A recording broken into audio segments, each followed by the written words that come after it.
In the busy city of Lagos, Nigeria, two best friends, Sade and Dayo, have different dreams. Sade loves fancy things and wants a life full of riches, while Dayo believes that love is the most important thing. As they journey through life, they must make big choices that could change everything. Will they choose friendship, love, or the shiny life of luxury? Let's find out what happens in their exciting adventure. In the heart of Lagos, Nigeria, where the streets buzzed with sounds of hawkers and yellow buses, two women walked side by side, chatting about life, love, and their future. Sade and Dayo were best friends, closer than sisters.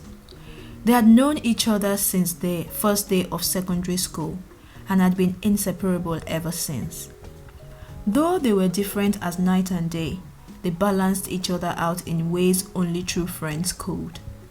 Sade was tall, elegant, and fiercely ambitious. With her brown skin, her every movement radiated confidence. Dayo, on the other hand, was shorter with a warm and infectious smile. She was soft-spoken, kind, and lived in the world of romance novels and love songs. If Sade was driven by practicality, Dayo was guided by her heart. Their views on relationship were miles apart, and is always a point of frequent discussion. I am telling you, Dayo, why waste time with someone who can't provide for you? Struggling together is overrated though, Sade said one afternoon as they sat together sipping zobo. Dayo smiled, used to Sade's strong opinion. Not everything is about money, Sade. Love is enough for me.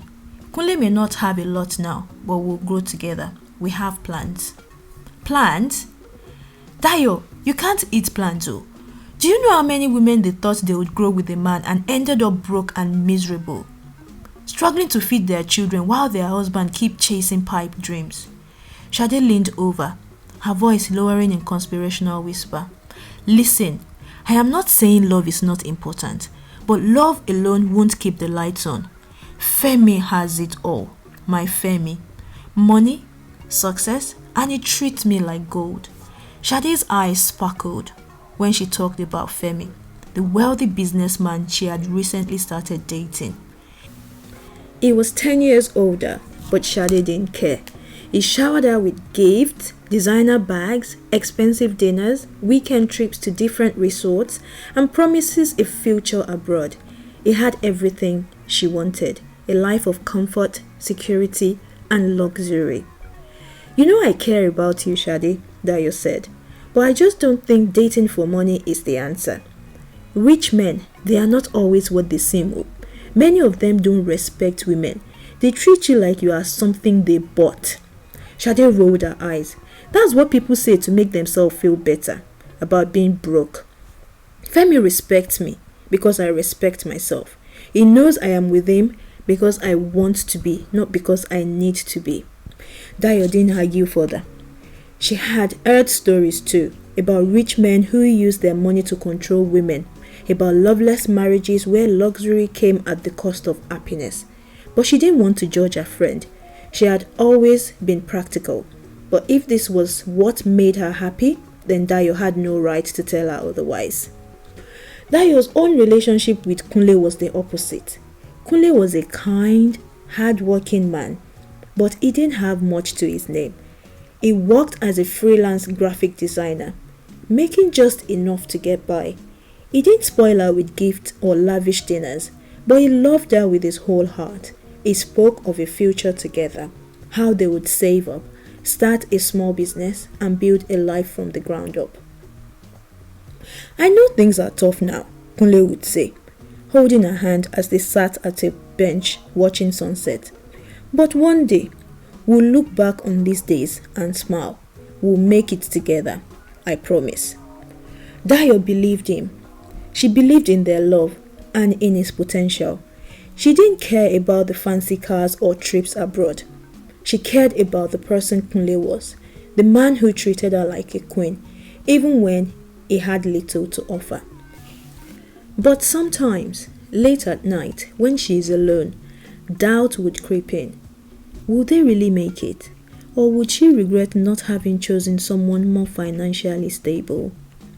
Weeks passed, and the difference in their relationships became even more apparent. Sade's life with Femi seemed like a fairy tale. They traveled frequently, ate at the best restaurants in Lagos, and every time Sade came back from a weekend trip, she would show off new designer outfits, her eyes twinkling with excitement. "See this bag," Sade said one evening, holding up a Louis Vuitton purse. "Femi got it from me in Dubai. He said he saw it and thought of me immediately. Can you imagine? A man who just knows what I want without me even asking." Dayo smiled politely, but deep down, she felt a pang of jealousy. It wasn't about the bag or the trips. It was about the ease with which Sade seemed to be living her life. Meanwhile, she and Kunle were scraping by, trying to save every naira for their future plans. The business they had hoped to start still hadn't materialized, and Kunle was struggling to find steady work. But whenever Dayo started to worry, she would remind herself of what really mattered. Kunle loved her, and love was worth more than any amount of money, right? As the months went by, things began to change for both friends. Sade's relationship with Femi deepened, and soon they were talking about marriage. It wasn't long before Sade called Dayo with exciting news. "Dayo, you won't believe it," Sade squealed over the phone. "Femi proposed. We are getting married. And guess what? We are moving to London after the wedding. Can you believe it?" Dayo's heart dropped. "London? Wow, Sade, that's amazing," she said, trying to hide the sadness in her voice. She was happy for her friend, truly, but the thought of Sade moving so far away made her feel like she was losing her. "Yes, I can't believe it either. Everything is falling into place. Femi has already started the visa process. We'll be living our best life abroad. Can you imagine? I'm going to be Mrs. Femi Adeoye living in London. This is everything I ever wanted." As Sade gushed about her future, Dayo couldn't help but think about her own. She and Kunle were still struggling. Lately, things have become tense between them. Kunle had become distant, frustrated with his inability to provide the life he wanted for Dayo. He started talking about moving abroad too, but unlike Sade, they didn't have money or the connections to make it happen. One evening, Dayo and Kunle sat in their small apartment, eating dinner in silence. Dayo could feel the weight of Kunle's frustration in the air. "What's wrong?" she finally asked. Kunle sighed. "I'm just tired, Dayo. Tired of struggling, tired of not being able to give you the life you deserve." Dayo reached out for his hand. "Kunle, I don't care about all that. I'm with you because I love you, not because of what you can give me." Kunle pulled his hand away. "That's the problem, Dayo. I feel like I'm holding you back, and honestly, I don't know if I can do this anymore." Dayo's heart stopped. "What are you saying?" "I'm saying maybe it's time to go our separate ways." Dayo couldn't believe what she was hearing. "Kunle, no now. We've been through so much together. You can't just give up on us." Kunle stood up and ran his hand through his hair. "It's not about giving up. It's about being realistic. There is someone else. Someone who can help me get to where I need to be. She's moving abroad soon, and she's offered to take me along with her. I need to think about my future, Dayo." Dayo's world shattered in that moment.